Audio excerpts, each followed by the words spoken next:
दिसते का?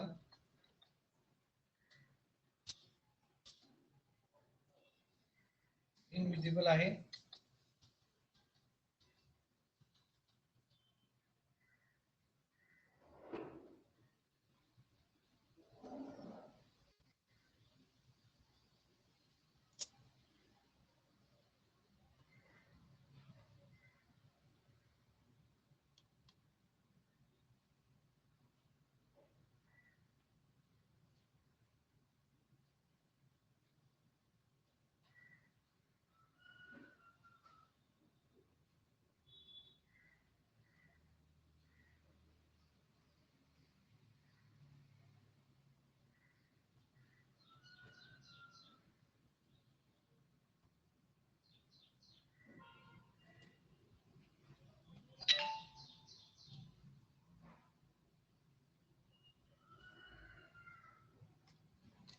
इनविजिबल आहे का?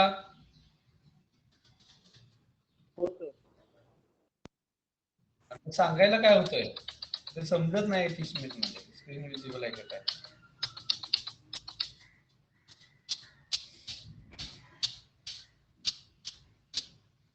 Okay, good morning students. So in the previous lecture we are learn about the continuous and discontinuous model of DNA replication process. So today we are going to be discuss about the very unique model of replication.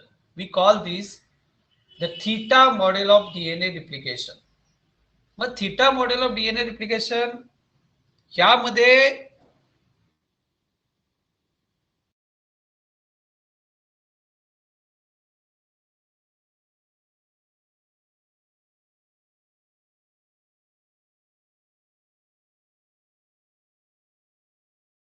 तो theta mode of DNA replication, कारण जो intermittent तयार होतोय तो intermittent हा Greek letter theta सारखा आहे. मग काय आहे बघूया आपण theta mode of DNA replication काय आहे. तर first of all in early 1960 century John Cairns used the replication process along with the radioactive labelling experiment. म्हणजे काय तर रेडिओ डीएनए प्रिकर्सर यूज केले आणि रेडिओ डीएनए प्रिकर्सर्स यूज करून त्यांनी डीएनए रिप्लिकेशन प्रोसेस स्टार्ट केली. मग जे काय रेडिओ कॉम्पोनंट असतील डीएनएचे which is integrated into the DNA, आणि त्यामुळे डीएनए जो आहे तो डीएनए लेबल्ड होणार. मग डीएनए लेबल्ड होत असताना ते काय करणार की पिरियॉडिकल टाइमला सॅम्पल बाहेर काढणार आणि चेक करणार की where the DNA is going to be label, आणि त्याच्यावरून मग जे इंटरप्रिटेशन काढलेले आहे त्याला आपण कायरेन्स इंटरप्रिटेशन म्हणतो, ते आपल्याला पाहिजे आहे. तर फर्स्ट ऑफ ऑल ज्यावेळी कायरेन्सनी ही डीएनए रिप्लिकेशन प्रोसेस प्रोसीड केली त्यावेळी त्याला असं दिसलं की जो covalently close circular double standard DNA आहे तो डीएनए क्लोजच राहतोय, फक्त त्याचा इंटरमिटंट जो आहे तो इंटरमिटंट तयार होत असताना ग्रीक लेटर थीटा तयार होते. त्याला आपण theta mode of DNA replication असं म्हटलेलं आहे. आणि why it is actually going to be occur आणि का होतं ह्याच्यावरून काही त्यांनी प्रेडिक्शन जे आहे ते प्रेडिक्शन काढलेले. तर पहिली गोष्ट लक्षात घ्या की in the first stage of DNA replication process into the covalently closed double-stranded DNA molecule, first it is going to be form bubble. पहिल्यांदा बबल तयार होतो. ओके, बबल तयार होतो की ज्या बबल मध्ये double standard DNA molecule unwind होऊन single standard DNA molecule तयार होणार, आणि मग जो सिंगल स्टँडर्ड रिजन एक्सपोज झालेला आहे that region is added with the primer. That region is start with the replicating DNA molecule. म्हणजे जिथं बबल तयार झाला आणि जिथं सिंगल स्टँडर्ड रिजन क्रिएट झालेला आहे तिथून प्रायमर अटॅच होऊन डीएनए रिप्लिकेशन प्रोसेस जी आहे ती डीएनए रिप्लिकेशन प्रोसेस स्टार्ट होणार आहे. And it is try to extend the synthesize DNA molecule. म्हणजे एका ठिकाणी ज्या ठिकाणी चालू झाली तिथून बरोबर अपोजिट साइड जी आहे त्या अपोजिट साइड पर्यंत हे रिप्लिकेशन प्रोसेस पुढे प्रोसीड होणार आहे. So bubble is going to be expand आणि replicating DNA begins to form the theta shape. म्हणजे पहिल्यांदा सेंटरला ज्यावेळी येणार तो त्यावेळी आपल्याला तो थीटा शेप दिसणार आणि त्यानंतर मग दोन सर्कल जे आहे ते सर्कल आपल्याला तयार झालेले दिसतील. मग all these things how exactly we are recognize. तर आपण रेडिओ लेबल प्रिकर्सर घेतले आणि ते प्रिकर्सर कशा पद्धतीनं ऍड होत जात आहेत दॅट वी आर स्टडीड. मग रेडिओ लेबल प्रिकर्सर ज्या ठिकाणी ऍड झालेले आहेत त्याच्यापासून it is going to be generate the theta shape structure प्रिकर्सरवर. म्हणून त्यांनी त्याला theta mode of DNA replication असं सांगितलेलं. मग ऍक्च्युअल मध्ये आता इथं डायग्राम मध्ये दिसते बघा. पहिल्या डायग्राम मध्ये जो डीएनए मॉलिक्यूल आहे this DNA molecule is covalently close and circular. Okay, covalently close आणि सर्क्युलर डीएनए मॉलिक्यूल आहे. ओके, मग त्याच्यामध्ये first it is going to be generate bubble. त्या बबलला आपण काय म्हणतोय रेप्लिकेशन बबल म्हणतो. आणि मग ब्ल्यू जो आहे तो ओरिजिनल आणि पॅरेंटल आहे आणि पिंक डीएनए जो आहे तो पिंक डीएनए हा न्यूली सिंथेसाइज डीएनए आहे. मग ज्या ठिकाणी बबल झाला तयार त्या ठिकाणी तो जो रिजन आहे that region is use as an replication fork. आणि दोन ॲरो दाखवलेत बघा ब्लॅक कलरचे. मग एक ॲरो एका डायरेक्शन मध्ये दुसरा ॲरो दुसऱ्या डायरेक्शन मध्ये असं अपोजिट डायरेक्शन मध्ये दोन रिप्लिकेशन फोर्क जे आहेत ते फोर्क मूव्ह होताना आपल्याला दिसत आहेत. पिंक कलरचा जो डीएनए दाखवलेला आहे तो न्यूली सिंथेसाइज डीएनए आहे की ज्या ठिकाणी बबल तयार झालेला आहे त्या ठिकाणी नवीन डीएनए मॉलिक्यूल जो आहे तो तयार होतो.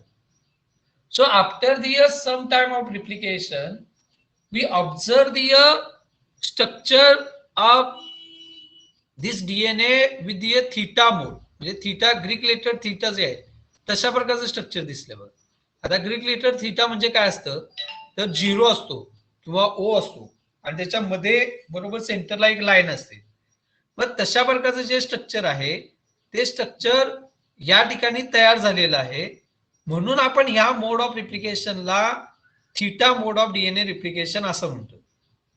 त्यानंतर हे जे कम्प्लीट डीएनए आहे म्हणजे पिंक कलरचा तो डीएनए एक्सटेंड होत जाणार आहे म्हणजे कम्प्लिटली सिंथेसाइज होत जाणार आहे. अँड ऍट द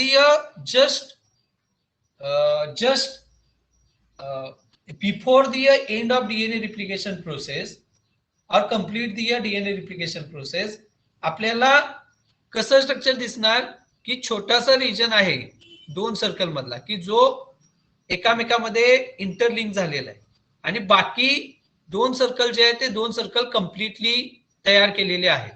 मध्ये फक्त हा ब्ल्यू कलरचा रिजन आहे तो ब्ल्यू कलरचा रिजन हा इंटरलिंक आहे म्हणजे एकामेकामध्ये लिंक झालेला आहे.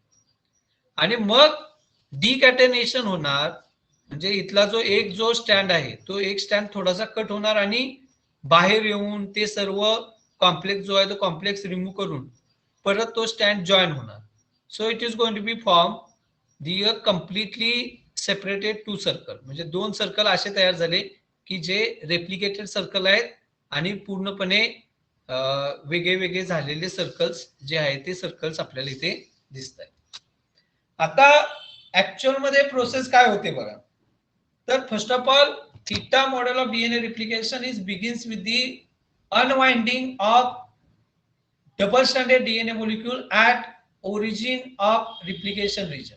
म्हणजे जो ओरिसी रिजन आहे so this is the region where the actual replication process is initiated. त्याला आपण ओरिसी किंवा ओरिजिन रिजन म्हणतो. मग हा जो ओरिजिन रिजन आहे त्या ठिकाणी पहिल्यांदा एक बबल तयार होणार. ओके, बबल म्हणजे काय तर जो काय डबल स्टँडर्ड डीएनए मॉलिक्यूल आहे त्याच्यातला थोडासा स्टँड मधले जे हायड्रोजन बॉन्ड आहे ते ब्रेक होणार आणि जो डबल स्टँडर्ड डीएनए मॉलिक्यूल आहे तो अनवाइंड होणार आणि सिंगल स्टँडर्ड रिजन एक्सपोज होऊन तयार होणार. मग हा जो एक्सपोज सिंगल स्टँडर्ड रिजन आहे त्या रिजनला प्रायमर बाइंड होतोय ओके ओरिजिन मध्ये and it is going to be begins with synthesising DNA replication process. आपल्याला एक गोष्ट माहित असली पाहिजे की DNA replication process carry out करण्यासाठी we need there two thing. एक प्रायमर पाहिजे की जो तिथे बाइंड होणार. सेकंड थिंग आपल्याला काय लागते की सिंगल स्टँडर्ड डीएनए लागतो. मग या दोन्ही रिक्वायरमेंट ज्या आहेत त्या रिक्वायरमेंट आपल्याला इथे मिळाल्या, त्यामुळे प्रायमर तिथे बाइंड होतात आणि primer start to synthesize the DNA molecule. आता ऍक्च्युअल मध्ये काय झालं बघा, एक ओरिजिन आहे, त्या ओरिजिनच्या ठिकाणी डीएनए रिप्लिकेशन प्रोसेस चालू झाली. पण ही डीएनए रिप्लिकेशन प्रोसेस जी आहे ती 2 रिप्लिकेशन फोर्कनी कॅरी आउट होते आणि ते 2 रिप्लिकेशन फोर्क हे अपोजिट डायरेक्शन मध्ये ट्रॅव्हल होत आहे. म्हणजे सेंटर पॉइंटला रिप्लिकेशन स्टार्ट झालं, एक रिप्लिकेशन फोर्क लेफ्टला जाणार आणि दुसरा रिप्लिकेशन फोर्क राईटला जाणार. ओके, म्हणजे असे 2 रिप्लिकेशन फोर्क आहेत की जे अपोजिट डायरेक्शन मध्ये ट्रॅव्हल व्हायला सुरुवात होत आहेत आणि जो डीएनए डबल स्टँडर्ड आहे त्याचं कन्व्हर्जन सिंगल स्टँडर्ड मध्ये करतायत.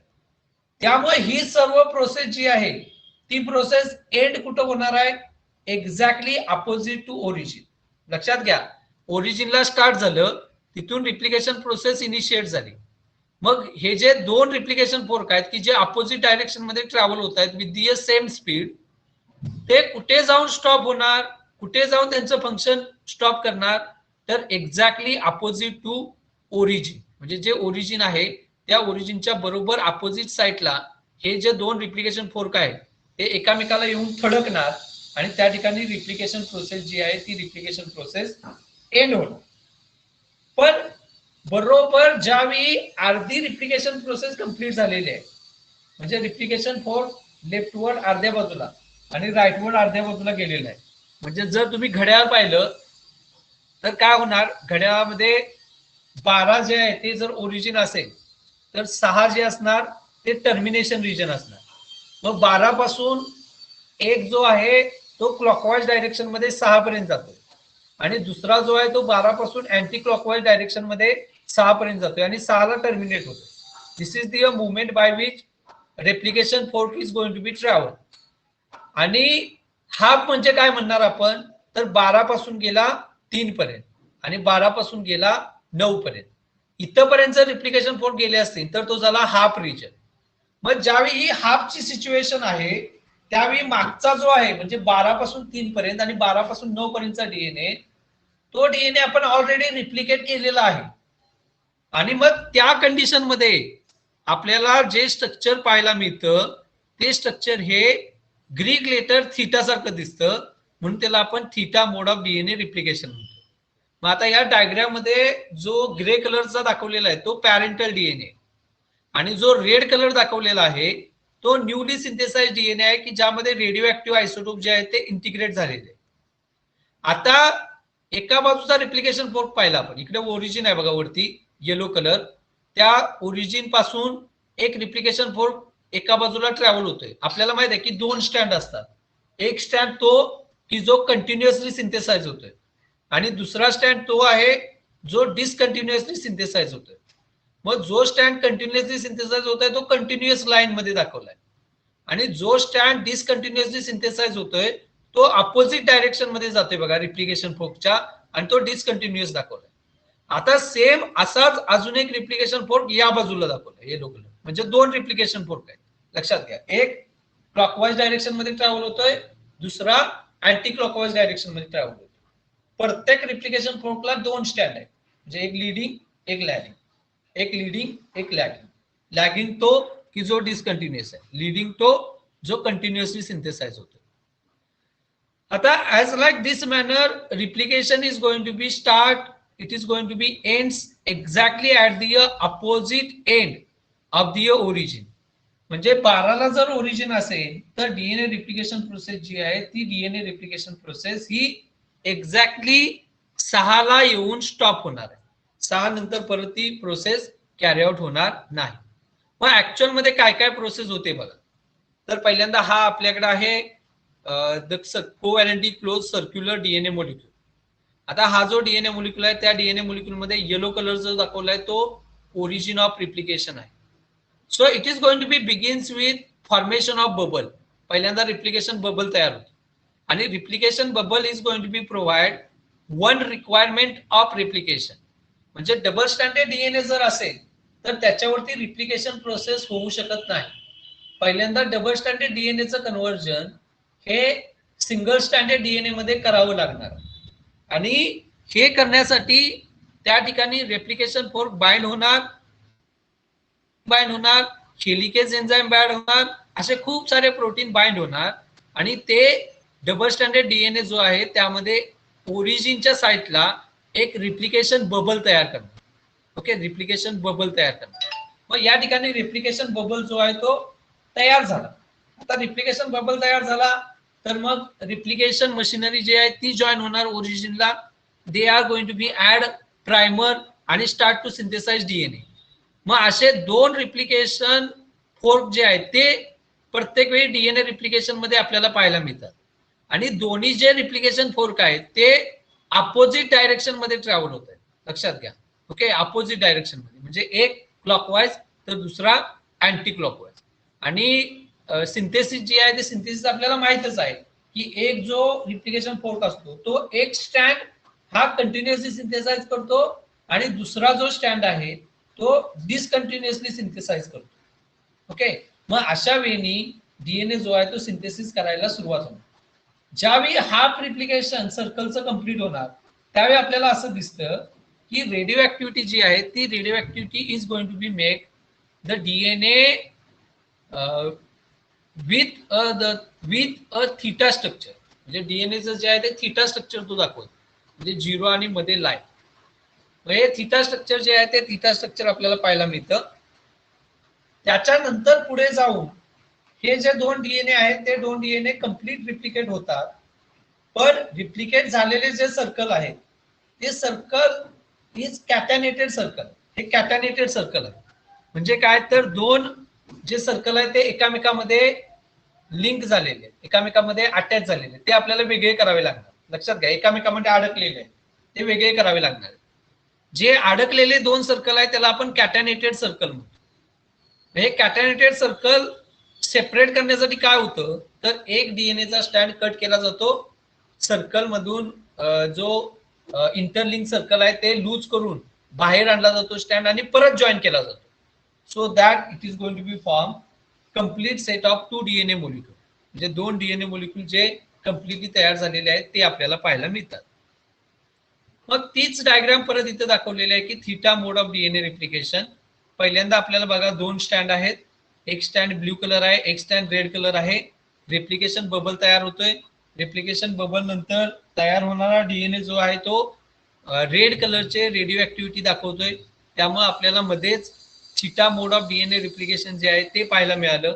त्यानंतर कॅटॅनेटेड सर्कल आहेत आणि त्यानंतर circles are removed to form the two complete circle. दोन कम्प्लीट सर्कल जे आहे ते तयार झालेले आपल्याला पाहायला मिळतात. तर हे जे आहे this is the theta mode of DNA replication process. ती जी डायग्राम काढलेली आहे ती डायग्राम बद्दल दिलेला आहे. Autoradiography of replicating E coli DNA with an interpretive diagram. आता इकोलाय डीएनए मध्ये we are going to be observe the theta mode of DNA replication. E coli DNA मध्ये आपल्याला theta mode of DNA replication process जी आहे ती process पाहायला मिळते. And it is going to be show the diagram which is similar to the Greek letter theta, म्हणून त्याला आपण theta mode of DNA replication process असं म्हणतो.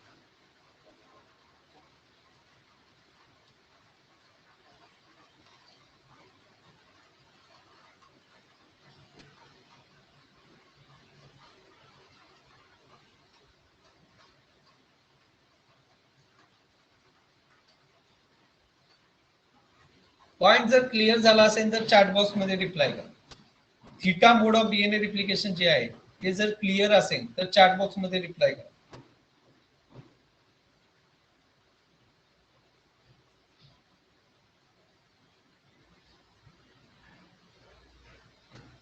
Theta mode of DNA replication बद्दल काय डाऊट असेल, पॉइंट क्लिअर असेल तर चॅट बॉक्स मध्ये रिप्लाय करा.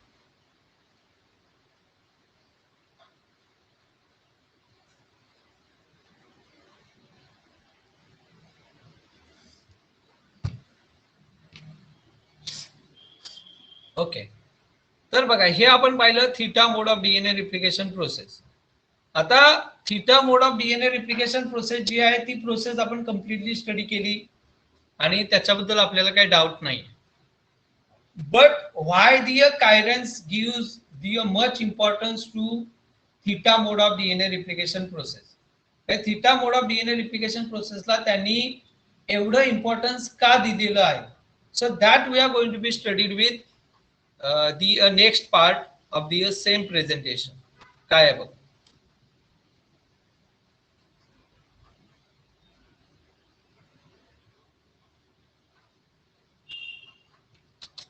बघा, तर त्याच्यासाठी एक कन्सेप्ट आहे, त्याला म्हणतो आपण bidirectional mode of DNA replication process.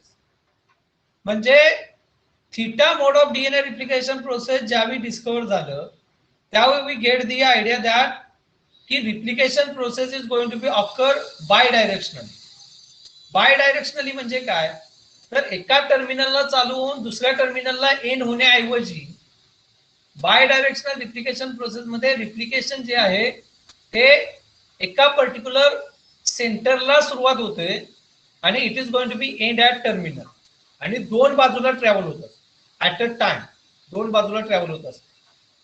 So whenever the theta mode of DNA replication process is going to be observed, it is going to be raise the one question. काय question generate झाला की जी replication process होते ती replication process एकाच replication फोर्कनी होते, म्हणजे एका साइडला चालू होऊन दुसऱ्या साइडला येईल, का ती दोन रिप्लिकेशन फोर्कनी कॅरी आउट होते की जे सेंटर पासून रिप्लिकेशन करायला स्टार्ट होतात, एक क्लॉकवाइज दुसरा अँटी क्लॉकवाइज आणि बरोबर अपोजिट टू ओरिजिन टर्मिनेट करतात. सो कोणत्या वेळी ऍक्च्युअल रिप्लिकेशन प्रोसेस होते, एका रिप्लिकेशन फोर्कनी का दोन रिप्लिकेशन फोर्कनी? That the question is going to be arises with bidirectional mode of DNA replication. So in the bidirectional mode of DNA replication, the two replicating forks moving in the opposite direction away from the origin.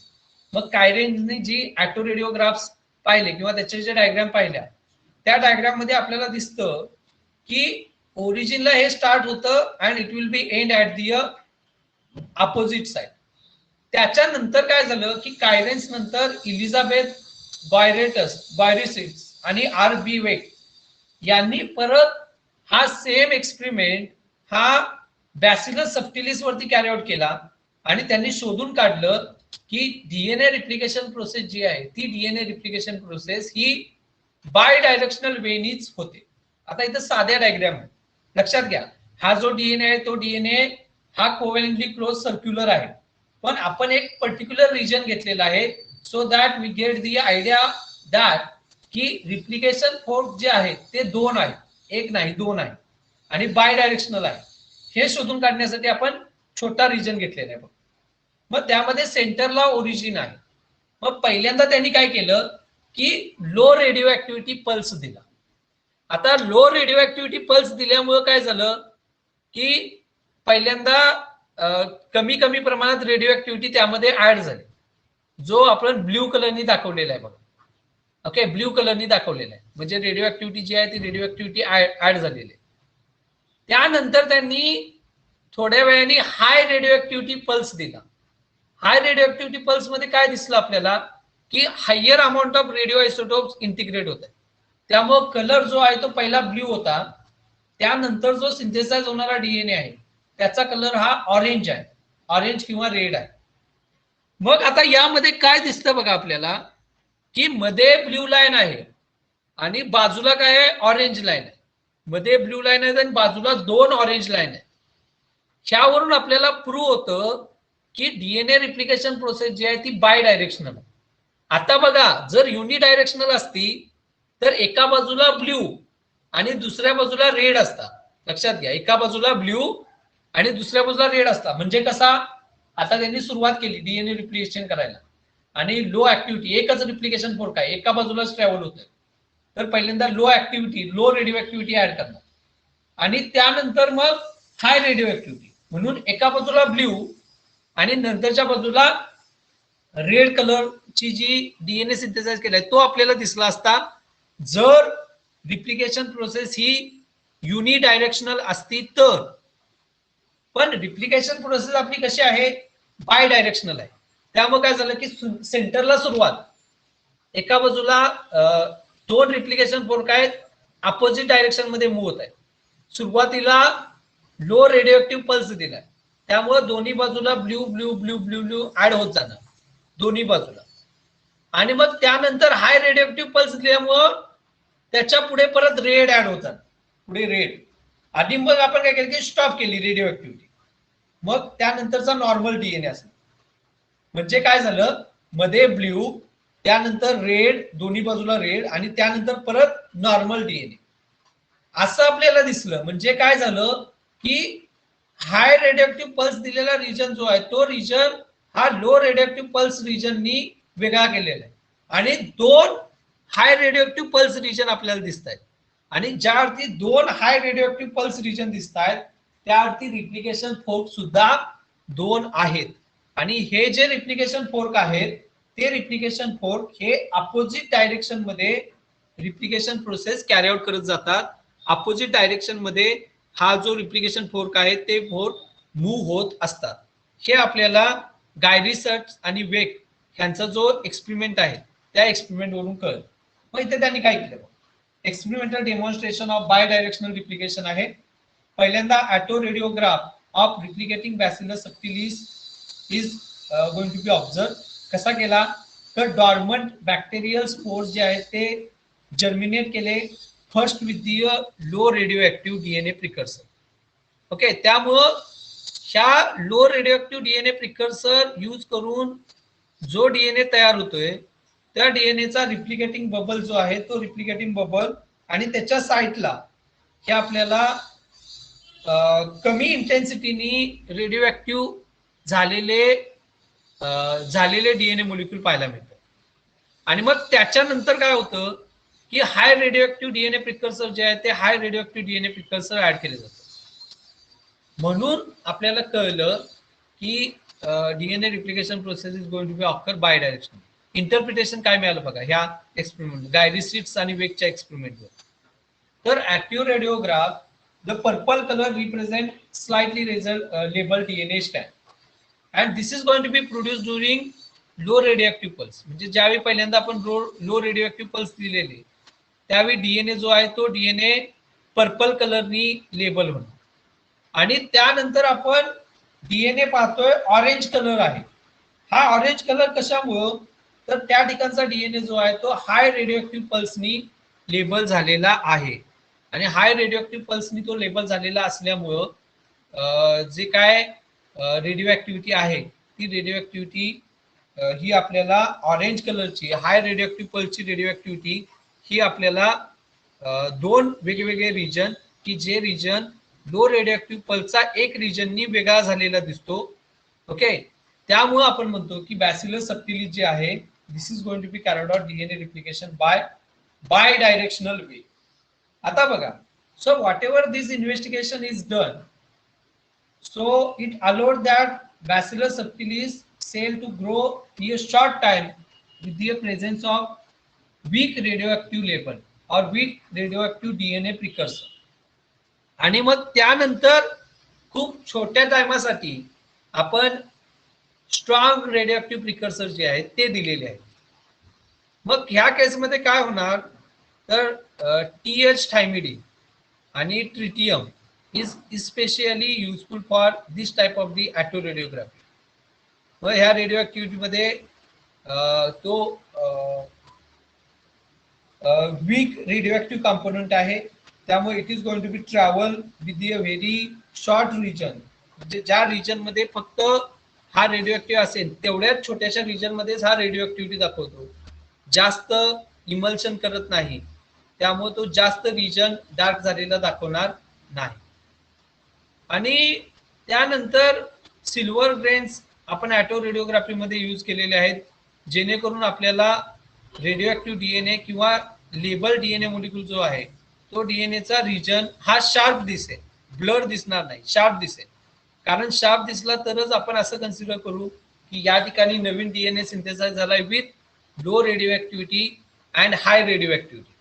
त्यासाठी मग त्यांनी silver grains use केलेले आहेत आणि pulse जे आहेत त्या pulse short region साठी दिलेले आहेत वगैरे वगैरे. त्यानंतर जर carefully if we are going to be observe and notice for the silver grain, तर we are going to be observe it is going to be concentrate near the both forks in the bubble. म्हणजे जे bubble आहे replication bubble आहे त्या replication बबलच्या both fort कडे म्हणजे दोन्ही fort कडे आपल्याला सिल्वर ग्रेन जे आहे ते कॉन्सन्ट्रेट झालेले दिसतात.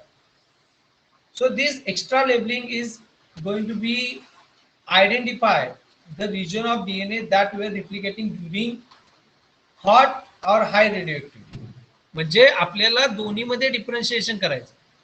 हॉट रेडिओ लेबल रिजन आणि high radio label region and weak radio label region, हे दोन्ही रिजन आपल्याला वेगळे करायचे होते. For this purpose they are going to be use the silver grain, आणि सिल्वर ग्रेन यूज केल्यामुळे आपल्याला वीक पल्स दिलेला डीएनएचा रिजन आणि हॉट पल्स दिलेला डीएनएचा रिजन ह्याच्यामध्ये आपण डिफरन्शिएट करू शकतो. आणि त्यामुळे आपल्याला कळतं की बॅसिलस सबटिलिस मध्ये जे डीएनए रिप्लिकेशन प्रोसेस होते ती DNA replication process is going to be occur